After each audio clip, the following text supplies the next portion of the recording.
1947 सालची ही गोष्ट आहे। महात्मा गांधी दंगलग्रस्त भागात पहाटेच्या वेळी प्रभात फेरी काढत होते।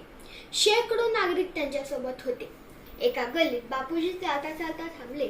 ते का थांबले ते कोणालाच कळेना। बापूजी थांबले कारण पहाटेच्या वेळी रस्त्याच्या कडेला लोकांनी जी घाण केली होती ती बापूजी स्वतःच्या हाताने साफ करत होते।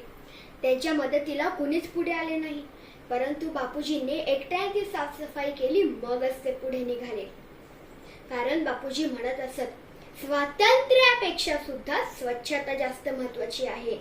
अशा या महत्त्वपूर्ण स्वच्छ भारत या विषयावर मी अनन्या अतुल कुलकर्णी तुमच्या समोर 4 शब्द बोलणार आहे।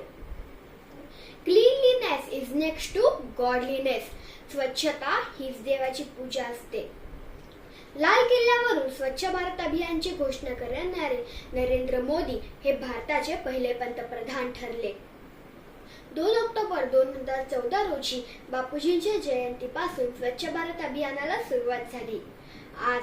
आज देशातील बरीच शहरे स्वच्छ व सुंदर झाली आहेत।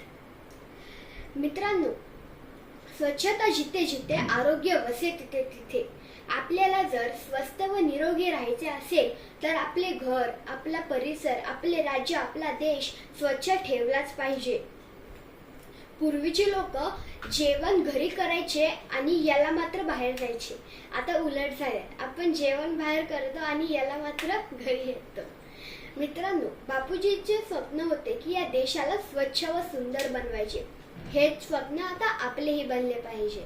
मन में रखो एक ही सपना, स्वच्छ बनाओ भारत अपना। जय हिंद, जय भारत। धन्यवाद।